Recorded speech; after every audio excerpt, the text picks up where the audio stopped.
Salut à tous et bienvenue dans ce nouvel épisode de Didactim.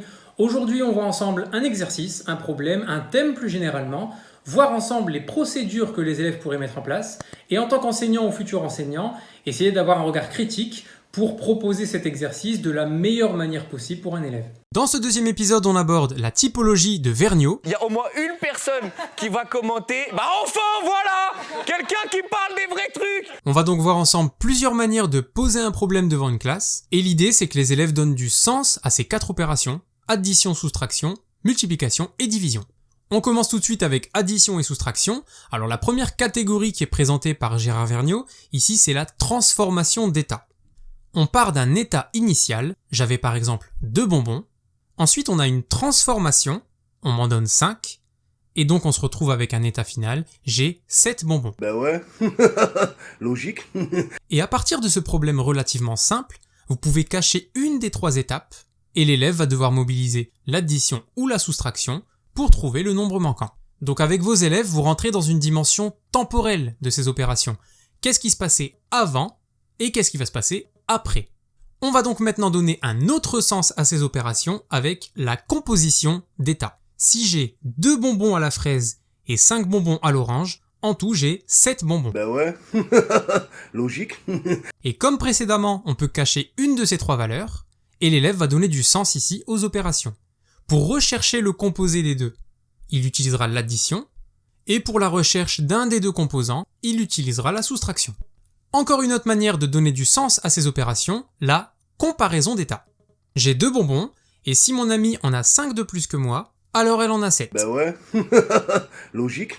Et maintenant, en masquant un des 2 états ou la comparaison, on voit avec les élèves quelle serait l'opération la plus appropriée. Donc transformation, composition et comparaison d'état, on peut les voir au cycle 2.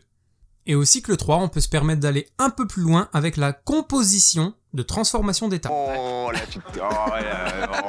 là, t'en demandes trop là. L'idée, c'est de le faire 2 fois d'affilée. La température a augmenté de 6 degrés, puis a chuté de 2 degrés. De combien de degrés la température a-t-elle augmenté globalement? Je te jure, je sais pas. La principale difficulté ici pour l'élève, c'est qu'il n'a ni état initial, ni état final sur lequel s'appuyer. On aborde maintenant la multiplication. À première vue, la multiplication, c'est une addition itérée. Admettons, je fais 4 exercices par jour, sauf le dimanche. Au total, j'en fais 4 plus 4 plus 4 plus 4 plus 4 plus 4. Donc 6 fois 4, 24. Bah ouais, logique. Et une autre facette de la multiplication, c'est la configuration rectangulaire. Combien de carrés on a dans cette tablette de chocolat? Alors bien sûr, même si ça cache une addition itérée, l'idée c'est que l'élève manipule un objet en 2 dimensions, 6 par 4. Et ça nous donne aussi 24. Et progressivement, pour amorcer la notion de division, on peut faire remarquer aux élèves que 3 fois 4 égale 4 fois 3. Les nombres sont interchangeables, on dit que la multiplication est commutative. Alors surtout ne pas confondre la commutativité et l'associativité, on fera bien la distinction entre les deux tout à l'heure. On aborde donc la division en remarquant tout de suite que 12 divisé par 4 égale 3 et que 12 divisé par 3 égale 4. Et on va d'ailleurs voir tout de suite pourquoi on a le droit d'interchanger le diviseur et le quotient. Vous avez envie de partager 6 € entre 15 personnes, votre quotient ça va être 40 centimes. Autrement dit, chaque part sera égale à 40 centimes. Ici on vient de réaliser une division partition, parce qu'on voulait savoir la valeur d'une part. D'ailleurs on l'appelle aussi division de partage.